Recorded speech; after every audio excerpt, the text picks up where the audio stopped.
Aloha, my kako. I'd like to talk to you about migration.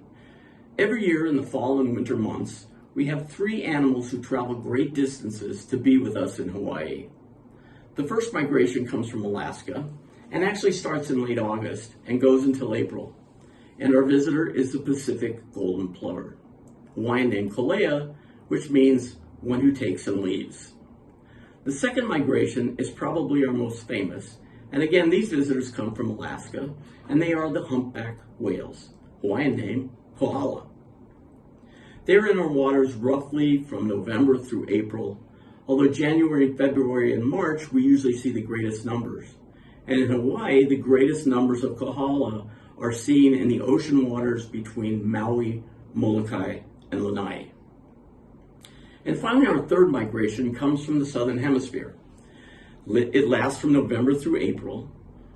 These animals visit us by the thousands, and this is Australian and Brazilian Homo sapiens surfers, who mostly settle down on Oahu's North Shore, escaping their hot summers for our winter waves.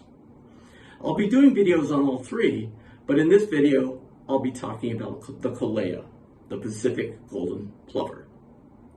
The Kolea have two homes. One in Alaska, where they spend spring and summer, and one in Hawaii, where they spend fall and winter.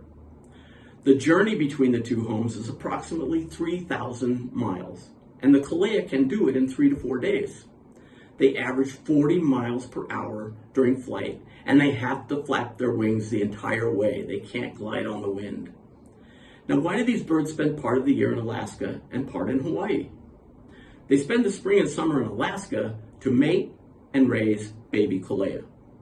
While there, the male Koleas make nests on the Alaskan tundra and attract a partner. The females typically lay 4 eggs. The male keeps the eggs warm while the female forages for food to replace all the energy she's lost by producing eggs and then laying those eggs. Unlike many birds like our albatross, the adult Kolea do not feed their young. The chicks are born fully mobile and begin foraging for their own food almost immediately within a day. Now that's amazing. When the adults leave Alaska for Hawaii, their offspring still aren't strong enough to make the journey, so the juveniles stay in Alaska for approximately 2 more months. They make the journey to Hawaii with no adult supervision. Amazing that a bird that has never been to Hawaii takes flight and travels 3,000 miles to establish a winter home. Now, why did the Kolea return to Hawaii? It's mostly to eat, get fat, and be in an area with lots of food and a subtropical climate. While in Hawaii, the Kolea stay by themselves and are solitary when they are foraging for food. They favor open space with short vegetation, things like golf courses, parks, and even backyard lawns. Amazingly, the returning Kolea fly to the exact same spot every single year.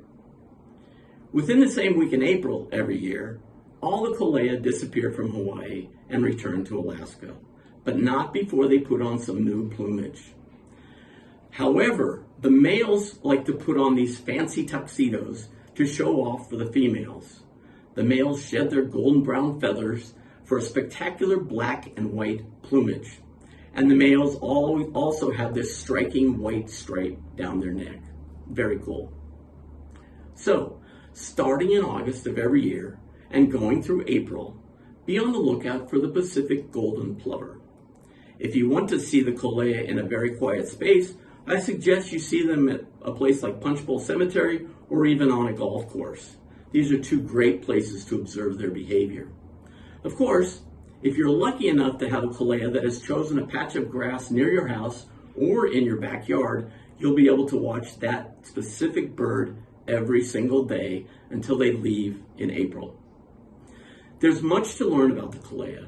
If you're interested in learning more about these fascinating birds, I recommend the following book called Hawaii's Kolea. It would be a great book to have in your school libraries or in your personal library, as it tells the complete story of these fascinating birds. I've only given you a very brief overview of the beautiful Kolea and their behavior. Mahalo mai kako, E ka pa'a me ka aloha I ka aina.